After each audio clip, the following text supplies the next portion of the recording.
صلي على محمد يا مصطفى العربي مكة نوران دلته مدينة ديم النبي سينا زنين تبدا الصحابة نبي صلي على محمد يا مصطفى العربي مكة نوران دلته مدينة ديم النبي سينا زنين تبدا الصحابة نبي Iftultoota Arabaa kan namaa olitti iflaalan jidduutti gabrummaadhaan dhalateem. Bifti isaa gurraacha, sammuun isaa faxina ture.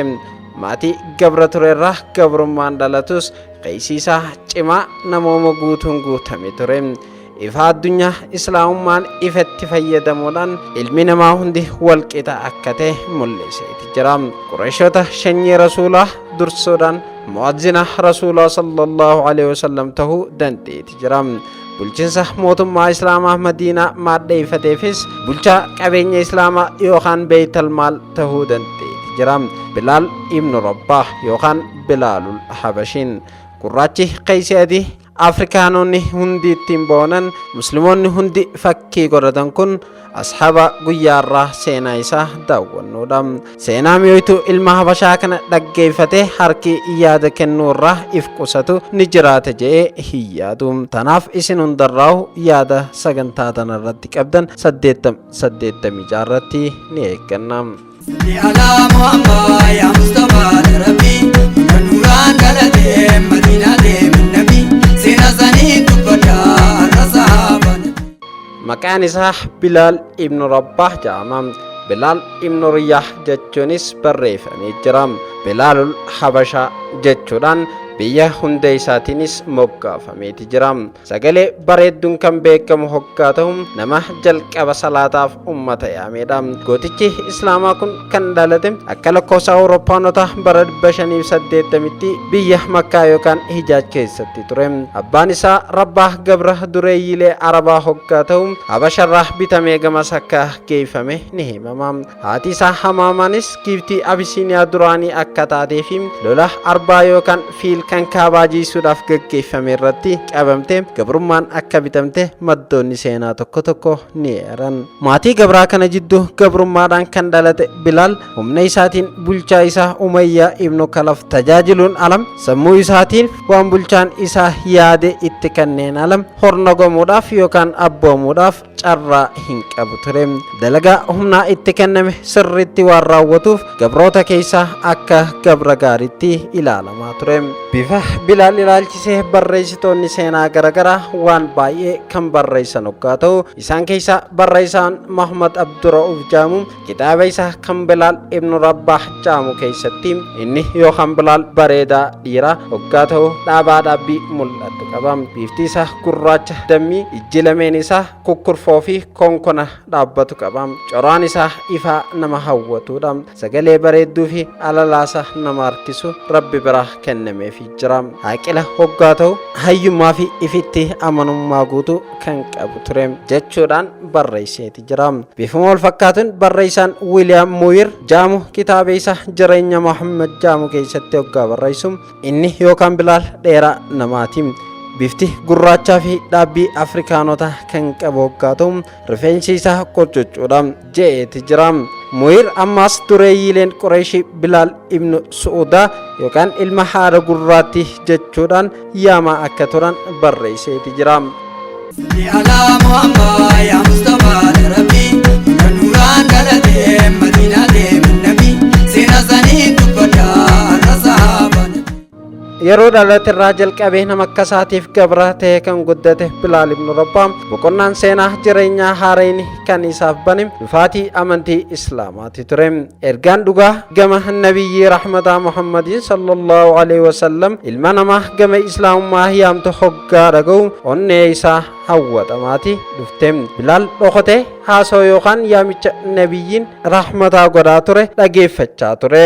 Kanaanis namoota ganamaan amantii islaamaa fudhatan keessaa tokko ta'uu dandeetti jira. Oduun sanamii yookaan xaawota 360 Qurayshoonni gabbaraa turan ganuu Bilaal bulchitoota isaa bira gahe. Isa gabroomsaa kan ture Umayyaa ibnu Kalaf Rabbii tokkicha qeebaluu Bilaal dhagee tarkaanfii adabbii cimaa irratti fudhachaati ture. صلي على محمد يا مصطفى العربي نوران دلته مدينة ديم kaka'umsa Abu Jahaliin Bilaal amantii isaarraa deebisuudhaaf gochi sukkanneessaan Umayyaan isarratti hin fudhatin hin jiru. Harkaa miila isaa hidhuudhaan daa'imman Makkaa akka itti taphatan godhamaati ture.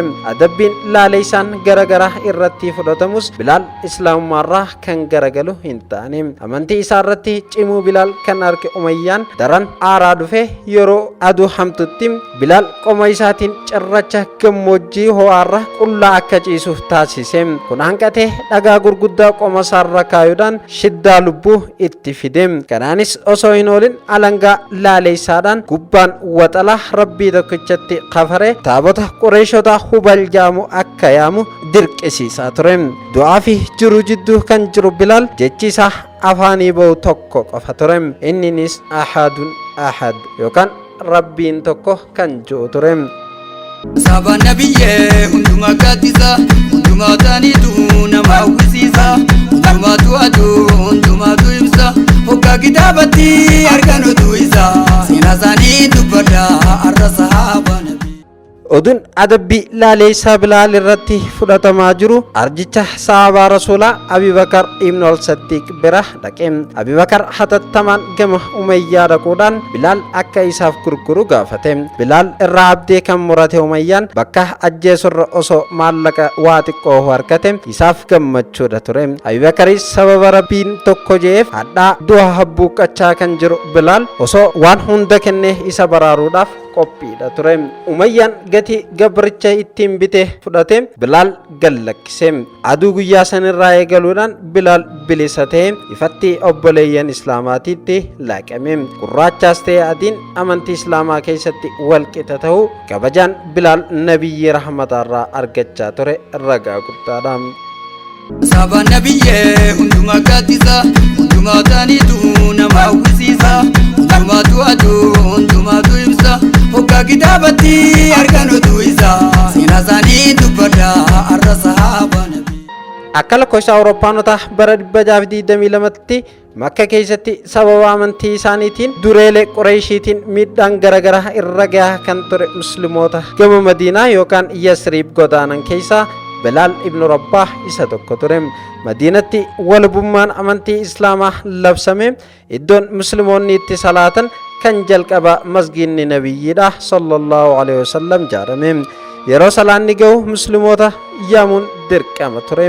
Muazzina rasuulaa ta'uudhaaf hiriyoonni rasuulaa hundi fedhii fi hawwii guddaa qaban ture. Nama hunda ija wal qixaatiin fi akka maatii ofiitti ilaalaa kan turan nabiyyi rahmataatiin kan filatame garuu gurraacha habashaati ture. Habashtichi kabajaa guddaa tana argates Bilaal ibn Rabbaati.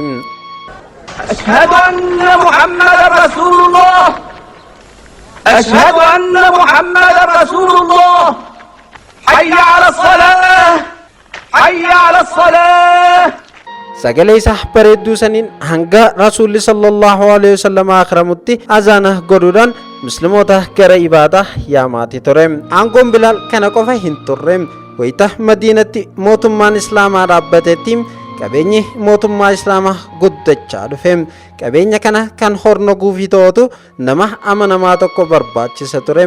Namni amanamaan hojii cimaa kanaaf nabiyyiidhaan filatame Bilaal ibn Rabbaah ture. Bilaal hoggana kuusaa horii yookaan beeytal maal ta'uudhaan qabeenya mootummaa sirriitti bulchaa ture.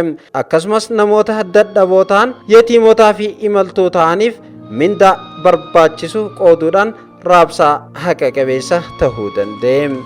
Salli alaa Muhammad yaa Mustafaa Larabii bakka nuuraan dhalateen Madiinaa deeman nabii seenaa isaanii dubbadha har'a sahaaba nabii. Salli alaa Muhammad yaa Mustafaa Larabii bakka nuuraan dhalateen Madiinaa deeman nabii seenaa isaanii dubbadha har'a sahaaba nabii. Bilaal hanga rasuulli sallallahu alaihi wasallam lubbuun jiranitti rasuularraa adda ba'ee hin beeku. Loloota gurguddoo akka Badrii, Uhudii fi baniinsa Makkaa yookaan Fathul Makkaa irratti hirmaateeti jira. Gaafa rasuulli sallallahu alaihi wasallam Makkatti deebi'e hoggaa inni Kaabaa ol seenu namoota sadi kan wajjin seene keessaa Bilaal isa tokko ture. Warri waliin seenan sadeenis furtuu yookaan maftaa Kaabaa kan harkaa qabu Usmaan ibnu Xalhataa, jaalallee rasuulaa kan ture Osaama ibnu ibnu Zaydii fi mu'azzina rasuulaa kan ture Bilaal ibnu Rabbaah ture. Yeroo salaataa hoggaa geessu rasuulli sallallahu alaihi wasallam Bilaal akka kaabaa gubbaa ba'ee azaana sagalee isaa bareedduu saniin godhe rabbii isaa guddisu isa ajaje. Bilaalis ol ba'ee rabbii isaa guddise. Allahu akbar, Allahu akbar.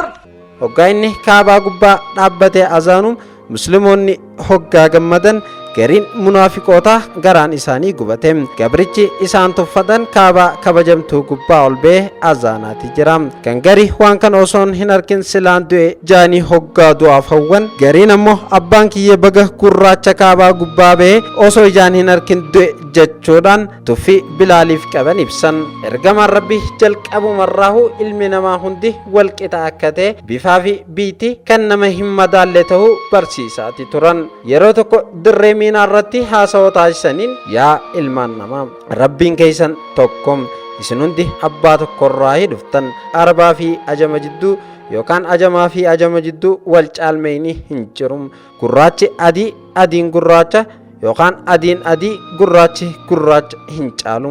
Ilmi namaa kan wal caalu sadaa rabbii qofaani jechuudhaan ejjennoo amantiin islaamaa wal qixxummaa ilma namaatiif qabdu mul'isaniiti jiran.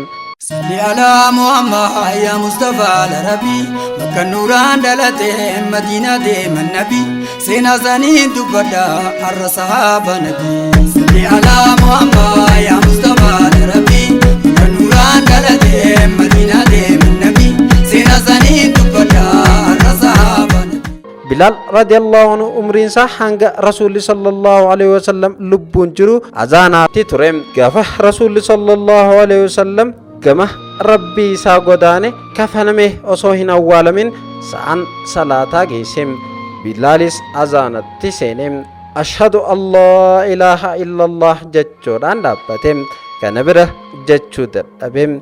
Ashhadu anna muhammadan rasulullah bira hoggaa ga'u ni hudhame, ni boo'e. Musliimoonni hundi isa wajjin boo'en. Eegasi guyyaa sadii qofa azaane. Guyyaa hunda bakka ashhadu anna muhammadan rasulullah juu hoggaa ga'u ni boo'e ture. Sababa saniif if dadhabnaan khaliifaa islaamaa Abubakarraa hayyama fudhate. Madiina rasuulli sallallahu alaihi wasallam keessa hin jirre hin taa'u jee gama Shaam godaane.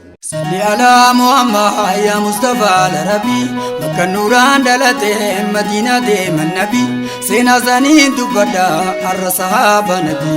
صل على محمد يا مصطفى العربي مكة نوران دلته مدينة ديم النبي سينا زنين تبدا الصحابة نبي.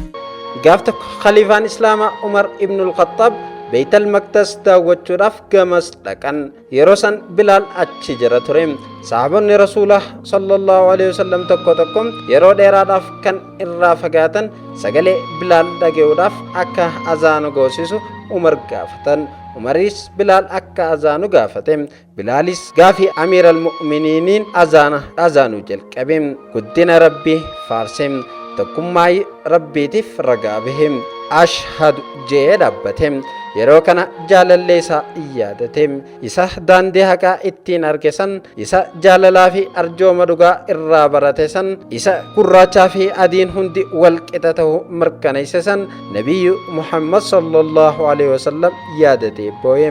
Maqaa isaa yaamuu dadhabe cal. Hayya ala al-falah! Allahu akbar! Allahu akbar! La ilaha illa Allah!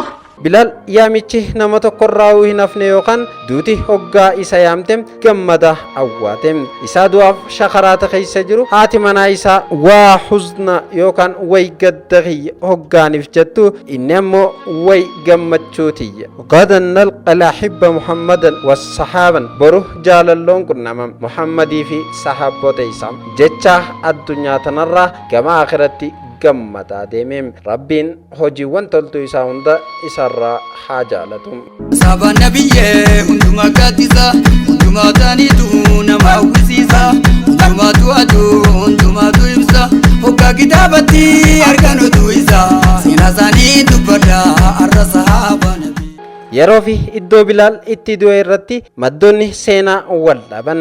Isaaniiwwan garii dhaloota Nabii Isaa booda bara 638 yookaan akka lakkoofsa Hijiraa bara 17 hanga 18 du'e hoggaa jaan. Isaaniiwwan biraa bara Hijiraa bara 20 hanga 20 takka yookaan bara faranjoota 642tti du'e jaan. Maddoonni seenaa baay'een qabriin Bilaal biyya Siiriyaa magaalaa Damaasqoo bakka Baabul Sagiir jedhamtutti akka argamtu hoggaa walii galan. Biyya Amaan yookaan Joordaan ganda Rabahiyyaa keessa qabriin jirtu takka qabrii Bilaal kan jaanis ni jiran. Qabriin Bilaal tan sirrii eessatti argamti gaafii jettuuf deebisaan sirriidha. Allahu a'lam jechaati seenaa sahabota guyyaa irraa goolabna. Boru seenaa sahabaa biraa qabannee dhiyaanna.